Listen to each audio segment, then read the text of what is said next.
जो इस तरह की घटना अगर कहीं पर है, उस घटना में कोई भी व्यक्ति बचने वाला नहीं हो, चाहे मंत्री हो, चाहे संतरी हो, चाहे अधिकारी हो, और इस तरह का गोल मटोल बात कह के समाज में दुर्गंध फैलाने की बात एक संवैधानिक पद पर बैठा हुआ व्यक्ति के लिए अच्छा शोभा नहीं देता है। और उसमें जो हमारी महिलाएं हैं, जिनको रोजगार के लिए 1,56,00,000 महिलाओं को महिला रोजगार में शामिल किया है, उनको 2-2 लाख रुपया तक उनको आर्थिक सहायता देने की बात कही गई थी, माननीय मुख्यमंत्री ने कहा था, उसको पूरा करने के लिए बजट में प्रोविजन किया गया कि बच्चों को तालीम देने के लिए, ज्ञान देने के लिए, इंफ्रास्ट्रक्चर को बढ़ाने के लिए ये धनराशि के जरिए बिहार की तरक्की होगी। तो उनको पूछ लेना चाहिए, जब इतनी दूरी तक उनको मालूम है तो उनको नाम भी खोलना चाहिए, और नाम जब खोलेंगे या नाम अगर ओपन नहीं कर सकते हैं तो सिर्फ इस तरह की बात नहीं करना चाहिए, उनको सरकार को गोपनीय ढंग से बताना भी चाहिए और पत्राचार करना चाहिए सरकार से कि राज्य में अगर 1,56,00,000 महिला अगर रोजगार करेंगे तो निश्चित रूप से गांव और शहर में जो गरीब लोग हैं आर्थिक दृष्टिकोण से संपन्न होंगे, उनके परिवार में खुशहाली होगी। सवाल पूछना चाहिए, ना कि हंगामा खड़ा करना चाहिए। गेट पर हंगामा कर रहे हैं, अखबार में, मीडिया में, टेलीविजन में बातें जा रही है कि हंगामा से सदन नहीं चलता है। सदन चलता है नियम से, नियमावली से, लेकिन ये जनता का लाभ नहीं देखना चाहते हैं। इनको तो सिर्फ कुर्सी चाहिए, तो कुर्सी कहाँ है? 5-10 साल तक तो अब उनको इंतजार करना पड़ेगा। और यही बड़बोलपन में, यही बिहार को नीचा दिखाने का जो काम हमेशा ये लोग करते हैं, इसी के चलते बिहार की जनता ने इनको 35 सीटों पर निपटारा कर दिया। देखिए, साल 2026-27 के लिए बिहार का बजट पेश हो गया है और इसको लेकर के विपक्ष तमाम सवालात उठा रहा है कि काफ़ी कम समय में सदन में ये बजट पेश हो गया, और इसको लेकर के मंत्री श्रवण कुमार जो हैं उन्होंने विपक्ष को घेर लिया है। नमस्कार, हेडलाइंस मिरर देख रहे हैं आप और मैं हूं आपके साथ मयंक पांडे। देखिए, जदयू सरकार में वरिष्ठ मंत्री हैं श्रवण कुमार, और उनका कहना है कि जो विपक्ष है उसको मुद्दे की राजनीति करनी चाहिए, वो जो हंगामा करते हैं वो नहीं करना चाहिए। तेजस्वी यादव जो हैं वो अगले 5-10 साल तक तो मुख्यमंत्री नहीं बनने वाले हैं, सरकार से बाहर रहेंगे, और यही सब कारण है कि जो महागठबंधन है वो 35 सीटों पर सिमट करके रह गई है। तमाम चीजें जो है कहते हुए नजर आ रहे मंत्री श्रवण कुमार। जहानाबाद नीट छात्रा मामले पर सांसद पप्पू यादव के बयान के बारे में भी उन्होंने बात की है। देखिए क्या कुछ कहते हुए नजर आ रहे हैं मंत्री श्रवण कुमार। निशाना साध रही है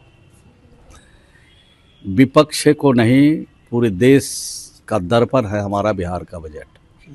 बिहार के लोकप्रिय मुख्यमंत्री श्री नीतीश कुमार जी ने और बिहार के लोकप्रिय हमारे वित्त मंत्री ने जो बजट पेश किया है, वो गांव के गरीबों के उत्थान के लिए, बिहार की तरक्की के लिए हर क्षेत्र में निवेश करेंगे, और ज्ञान के क्षेत्र में सबसे ज़्यादा निवेश है, उसके बाद ग्रामीण विकास के क्षेत्र में ज़्यादा निवेश है। तो आप सोच सकते हैं कि बच्चों को तालीम देने के लिए, ज्ञान देने के लिए, इंफ्रास्ट्रक्चर को बढ़ाने के लिए जो कमी थी राज्य को, उसको पूरा करने के लिए काम किया गया, और ग्रामीण विकास को भी ज़्यादा धनराशि दी गया। सेकंड में ग्रामीण विकास है, तो ये धनराशि के जरिए बिहार की तरक्की होगी।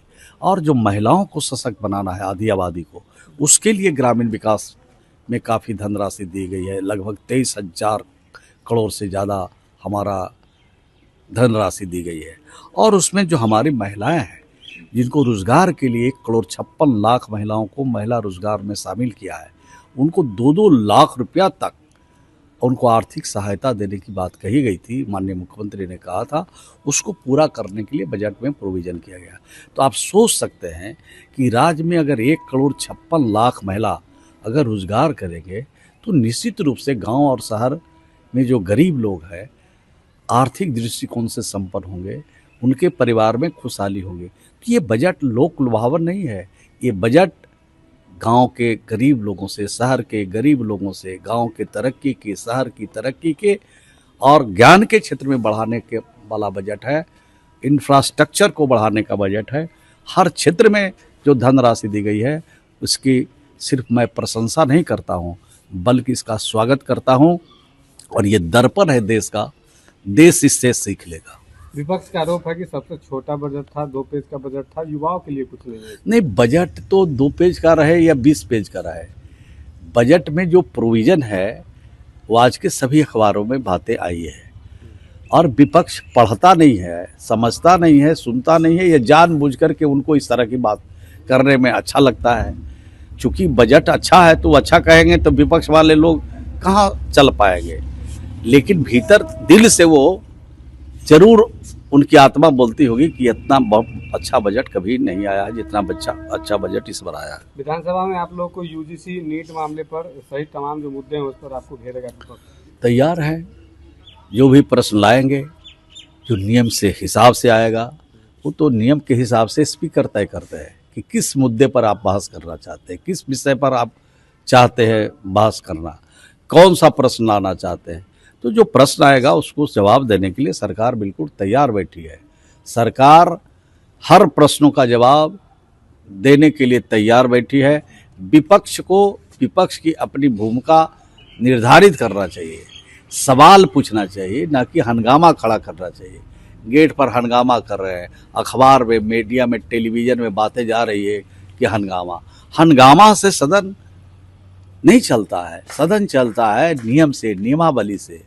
और किसी भी समस्या का हल अगर आप प्रश्न पूछते हैं तो बड़े से बड़े समस्या का हल आप कर सकते हैं, सरकार से उत्तर ले सकते हैं और इससे जनता को लाभ मिल सकता है। लेकिन ये जनता का लाभ नहीं देखना चाहते हैं, इनको तो सिर्फ कुर्सी चाहिए। तो कुर्सी कहाँ है? 5-10 साल तक तो अब उनको इंतज़ार करना पड़ेगा। एक सीट अगर घट जाता तो आरजेडी के जो विरोधी दल के नेता भी बने हैं वो विरोधी दल के नेता भी नहीं रहते। और यही बड़ बोलपन में, यही बिहार को नीचा दिखाने का जो काम हमेशा ये लोग करते हैं, इसी के चलते बिहार की जनता ने इनको 35 सीटों पर निपटारा कर दिया। और ज़्यादा बिहार के नीचा दिखाने की कोशिश करेंगे तो अगले बार इनका हासरा और खराब ही हो सकता है। एक मुख्यमंत्री नीतीश कुमार जो है अब रेंज रोवर गाड़ी से चलेंगे, बुलेट प्रूफ गाड़ी से चलेंगे। अरे भाई, नियम है, कानून है, सिक्योरिटी पॉइंट ऑफ व्यू से सरकार ने फैसला लिया है, तो इसमें क्या ऐतराज़ है। हर व्यक्ति को अपना सुविधा का भी ख्याल रखना चाहिए, सिक्योरिटी का भी ख्याल रखना चाहिए, काम के हिसाब से उनको सुविधा भी मिलना चाहिए। तो ये मुख्यमंत्री जी लंबे समय से है, 2005 के बाद से मुख्यमंत्री है, तो उनको जो सुविधा दी जा रही है तो बेहतर बात है, स्वागत ही। एक आखिरी सवाल, पूर्णिया सांसद पप्पू यादव का बयान जो 90% पटना की लड़कियां नेताओं को सप्लाई होते हैं, काफ़ी सुर्खियों का केंद्र बन रहा है। तो उनको पूछ लेना चाहिए। जब इतनी दूरी तक उनको मालूम है तो उनको नाम भी खोलना चाहिए। और नाम जब खोलेंगे या नाम अगर ओपन नहीं कर सकते हैं तो सिर्फ इस तरह की बात नहीं करना चाहिए। उनको सरकार को गोपनीय ढंग से बताना भी चाहिए और पत्राचार करना चाहिए सरकार से। जो इस तरह की घटना अगर कहीं पर है, उस घटना में कोई भी व्यक्ति बचने वाला नहीं हो, चाहे मंत्री हो, चाहे संतरी हो, चाहे अधिकारी हो। और इस तरह का गोल मटोल बात कह के समाज में दुर्गंध फैलाने की बात एक संवैधानिक पद पर बैठा हुआ व्यक्ति के लिए अच्छा शोभा नहीं देता है। Thank you sir. तो आपने सुना किस प्रकार से मंत्री श्रवण कुमार है तमाम चीज़ों के ऊपर बातचीत करते हुए नजर आ रहे हैं। बजट के बारे में उन्होंने जानकारियां पेश की कि बजट जो है इस बार का वो क्यों खास है, किन किन मामलों में जो है इस बार का बजट खास है वो भी बताया उन्होंने। और साथ ही पूर्णिया सांसद पप्पू यादव का जो बयान लगातार जो है वायरल हो रहा है, उस बयान के बारे में भी उनका कहना है कि अगर पूर्णिया सांसद पप्पू यादव को कुछ जानकारी है तो गोपनीयता के साथ उनको सरकार को बतानी चाहिए, इस चीज़ पर कार्रवाई की जाएगी। पप्पू यादव के अलावा तेजस्वी यादव को भी नसीहत देते हुए नजर आ रहे थे श्रवण कुमार। उनका कहना है कि अगले 5-10 सालों तक तो उनकी सरकार नहीं आने वाली है, महागठबंधन इन्हीं सब वजहों से जो है 35 सीटों पर सिमट करके रह गई है। तमाम चीज़ें क्या कुछ कहते हुए नजर आ रहे थे वह भी आपने सुना। आपकी क्या कुछ राय प्रतिक्रिया है हमारे साथ जरूर साझा करें और तब तक के लिए बने रहे हमारे साथ और देखते रहे हेडलाइंस मिरर। धन्यवाद।